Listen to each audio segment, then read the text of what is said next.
Welcome to Matt's Automotive Channel. If you've been following this build, this is a 97 Mustang Cobra. When we first got it, it had a seized motor, wasn't working at all, and it was half torn apart by the previous owner. We went ahead and rebuilt this thing, got it back on the road, and it ran for about a month or two, and then all of a sudden it developed a ticking noise under the right side valve cover here, and turns out we ended up having a broken spring. So in the previous video, we have been addressing this issue, trying to get a new spring in here. And I was really hoping that I could put a new spring in without having to remove the cams and the timing cover and all that stuff. And I just didn't have any luck doing that. So I went out and bought this spring compressor that I should be able to compress the spring from the top and then set it in. Turned out that this didn't work out real well, and I felt it was a bit dangerous. So I ended up ordering a new type of spring compressor. This one here actually bolts down to where the cam caps would normally go, and then it has a threaded piece that goes down and then pushes on the spring. I think this is probably the best and safest way to do it, so that's what we're going to try in this video, and hopefully by the end of this video we have this thing back up and running on the road. So anyway, come join me and let's go ahead and get started. All right, to catch you up, I'll let you know where I am. I ended up pulling off all the valve train and the cams and whatnot.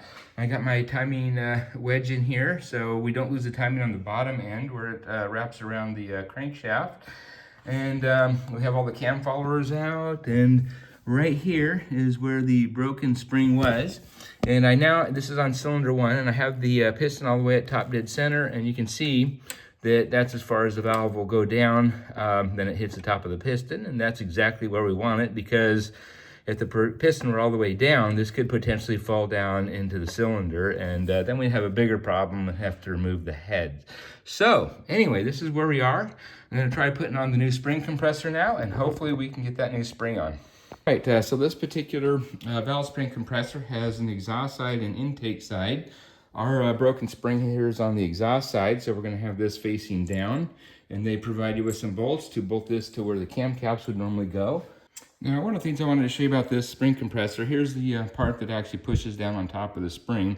And I've seen where some other kits, they have some of these compressors that are either too big or too small, but as you can see, this is the little keeper that fits on top of the spring, and it fits in here absolutely perfect.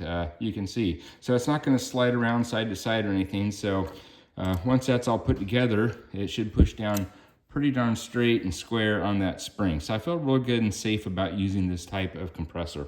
Before we get started here, I have this tape and towels down here and whatnot, because I don't want anything to fall down into that little oil return hole. And with those little keepers I'm going to try to put on, they could easily fly off and get down there. So make sure that you have everything covered. And yeah, make sure that the valve is in the upward position. And let's go ahead and put our spring on. It's going to be a little easier to do before we put the spring compressor on, so we've got good access here. So anyway, let's go ahead and fit that down on there. And then let's go ahead and grab our spring compressor here. This particular one here has both the intake and exhaust side. Of course, this here is on the exhaust. And so as far as bolting it up, we want to make sure that we get all 4 bolts into this thing. So we'll line this up so we can get all 4 in here. And looks like actually bolting it right here should work the best. And we'll use this hole right there. Let's go ahead and get this started.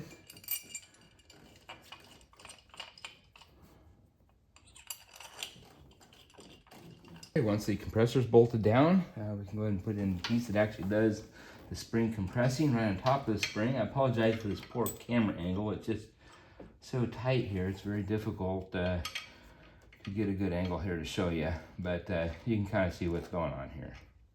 All right, you can see we got everything kind of lined up here and ready to go. So you kind of want to orient this little opening here so you can get in from the side right up here to get your little keepers in. So hopefully we'll just kind of twist that a little bit, and that should give us the best access. So let's go ahead and keep tightening this down to compress the spring. As you can see, I got it compressed there. Let me see, get a better angle here.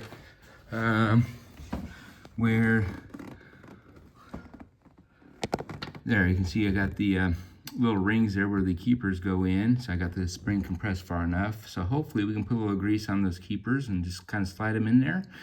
And then back this bolt off, and hopefully everything will fall in place. What I'm going to do is put a little bit of this assembly goo right here on this keeper, so when I stick it to the valve, hopefully it'll stay in place. And then I'm going to use a little magnetic stick here to kind of position it and put it in there.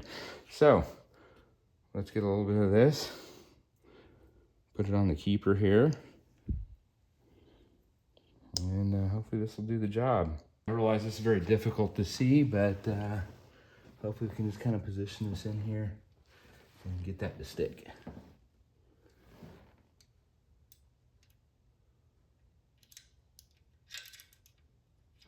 Okay, I was successful in getting those things to stick in there, so we'll just go ahead and start backing this thing off, and hopefully that'll just fall right into place. Okay, I'm backing it off now, and you can see that everything's just kind of falling in place there.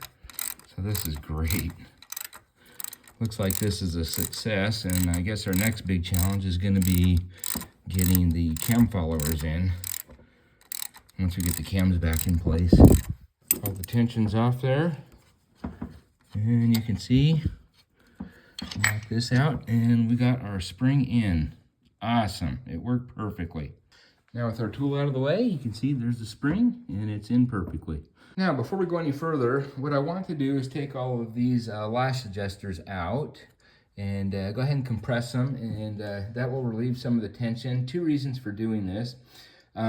One thing is, if you do pull a bunch of these out at once and then swap positions, some of these might be out too far, and what could potentially happen is when you start the motor, this could be pushing down on the spring a little too far because this hasn't been compressed, and you could actually get some valve to piston contact. The other reason I want to do this is it will make putting the cam followers in a lot easier.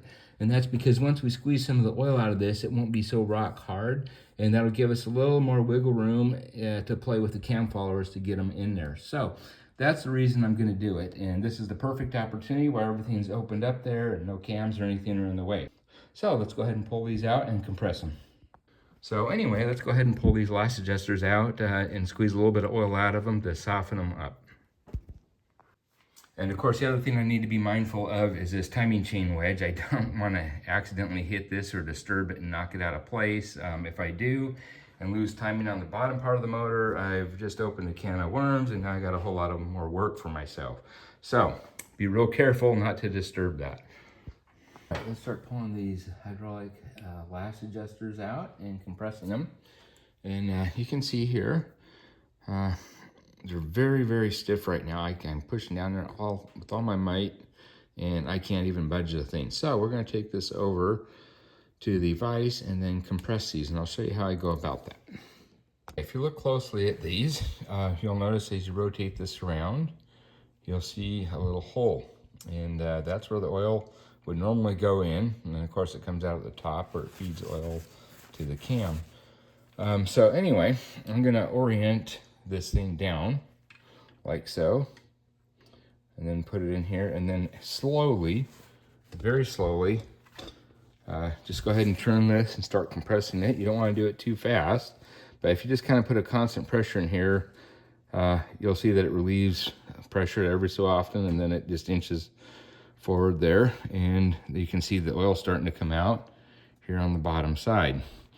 And you just keep doing this until you notice that there's a little more resistance, and the vise won't turn anymore. And stop at that point. If you go further, you could potentially damage the lifter. There, look at all that oil come out. And you can see the speed at which this is happening. It's very slow. But I'm just applying a constant force here, and you can see it just keeps inching forward there. It's not a whole lot of force, but it's just keep it consistent. And of course, when it stops turning, then you'll know that you're done. And again, this is going to make getting the cam followers in a heck of a lot easier. Because on one side of the cam follower, you have the spring. On the other side, you have this lash adjuster. So, you know, the more that this goes down, the less you have to compress that spring, which can be pretty difficult. Okay, and it just stopped. I'm still applying the same pressure down here, and it's not moving anymore. So you can see that's about fully compressed.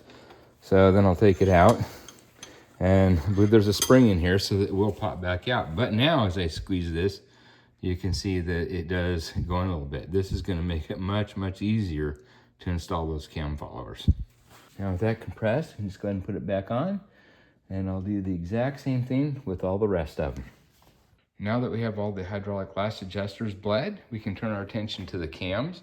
So I'm going to start by putting some assembly lube on all of these cam journals here.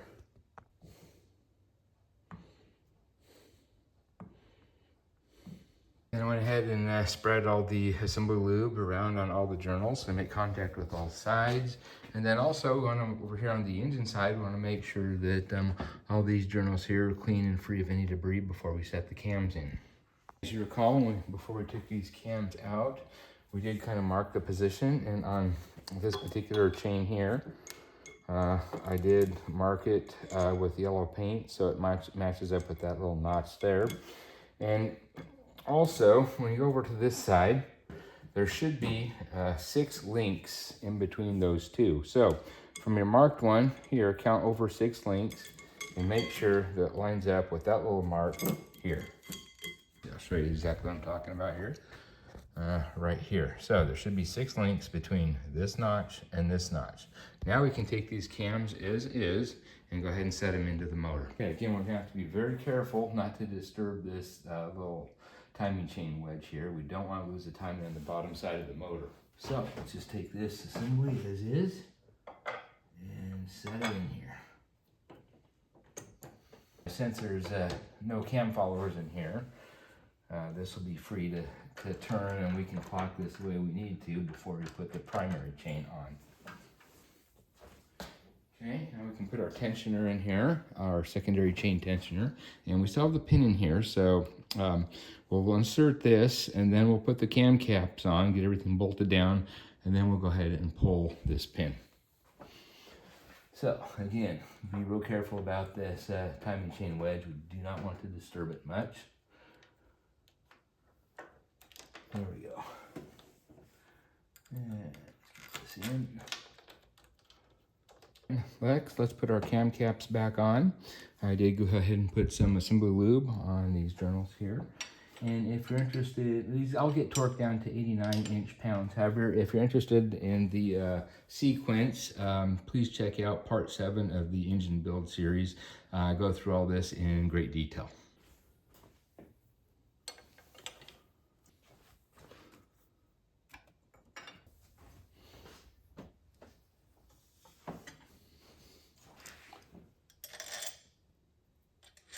Before you put the bolts back in, one thing to note, there are 2 different sizes. You can see there's a long and a short size.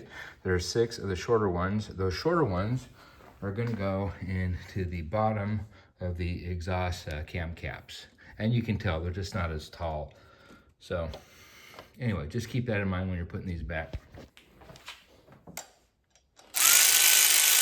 Okay, I'm just putting them down real loose for right now. I'm not torquing them yet. Okay, with all the cam caps torqued down to 89 inch-pounds. Let's just see if this cam spins freely, and it does. It's very easy to turn, which it should. Should be no resistance there. Okay, so we don't have the cam followers in, so it doesn't really matter the position of the cam at this point. Once the cam follower's in, it will, because then you have to worry about valve to piston clearance. And so let's get this in the approximate position with the notches pretty much straight up there. We'll probably have to tweak this a little bit. Be careful not to disturb your holder here.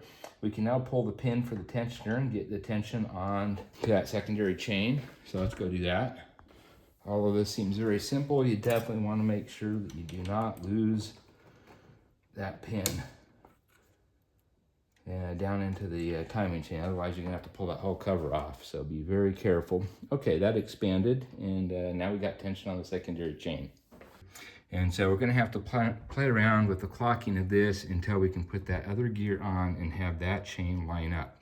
So anyway, I'm going to go ahead and battle that now. I may have to rotate this back and forth a little bit, but got things fairly lined up here. So put a little chain mark here on the dot where we had it before. It has to go on pretty darn square. So let's see if we can do this. All right, guys, I actually got it. What I did was put the screwdriver through here and then kind of pry up against this, lift it, and it took enough tension off to actually slide that on. That's all it needed. Now we can go ahead and pull our timing chain wedge out. And now we can put our new cam bolt in. These are torque to yield, so get a new bolt. Now this cam bolt, it's going to get torqued down to 30 pound-feet plus an additional 90 degrees. All right, guys, here I'm putting the cam followers back in. So basically you want to turn the crank until these lobes are up. That's going to give you the most space underneath. And then the square piece here, I'm going to put right over the valve, like so. Then kind of push it down, and then kind of line the cam follower up with the lash adjuster. Let's see. Yeah, I'll kind of show you here. It's really kind of difficult to get a good camera angle here, but you can see it's positioned in right there. And then if you go over to the other side, you can see that it's kind of ready to just be pushed on right here. So I'm going to go over to this side and get a screwdriver and kind of wedge it in here. Now don't touch the cam, you don't want to wreck that, but over here on the cam cap, we can just kind of push and pry until it just pops into place like that. We just need to do that for all of them and we should be good to go. So it took some doing, but I did finally get all the cam followers back in. I just went ahead and torqued down all the timing chain cover bolts. They're torqued down to 18 pound-feet. And then also the two valve cover bolts here, they get torqued down to 89 inch-pounds. And I think now we can go ahead and put on the valve cover on the passenger side here and torque all those down. There's 10 bolts there. And again, those are 89 inch-pounds. And we're gonna have to put a little bit of RTV right here and right here where the head meets the timing chain cover. Okay, let's go ahead and put a little smidge of RTV here where these seams are. And we'll go put the gasket back on the cover and just set it on here and torque her down. Okay, got our gasket back on the cover. Make sure it's fitting in there nice and snug. And we'll go ahead and put her back on. Yeah, off camera, I did go ahead and button up a few other things. I got the serpentine belt back on. The timing chain cover is back on with all the accessories on the driver's side here. But with the valve cover back on, I think what I want to do here before going any further, since I have such good access to the spark plugs here, is just do a quick compression test, at least on cylinder 1 and 2, just for comparison. And hopefully, if we have no damage done to the valve or any of the valve train, we should have a very similar compression in 1 as we would 2. So let's go ahead and check that out. Okay, let's try turning the motor over and see what kind of compression we have in cylinder number 1.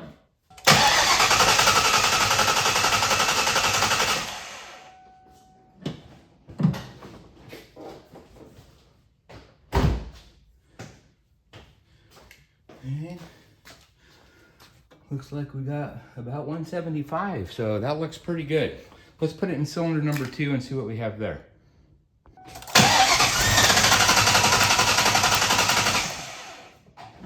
Okay, looks like this is pretty good too, right around 175 as well. Let's just get the rest of the intake and everything else buttoned up here. And we'll put the fuse back into the fuel pump and hopefully this thing will start up.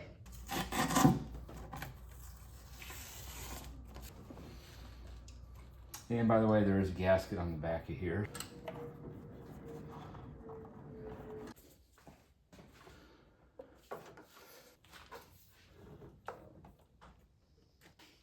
Now let's put our 20 amp fuse back in for the fuel pump. And hopefully this thing will start up.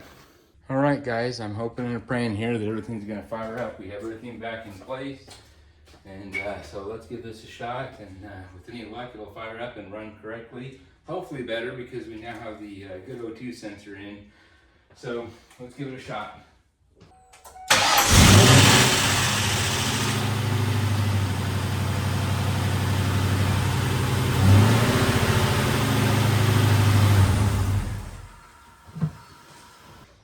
success. That sounds pretty darn good to me. All right. So yeah, we'll get it out and then take it for a quick test drive and make sure that it still runs fine when everything warms up and the computer goes to closed loop. So anyway, open loop, looks like it's working just fine. Awesome. All right, and here's a few clips of the car running.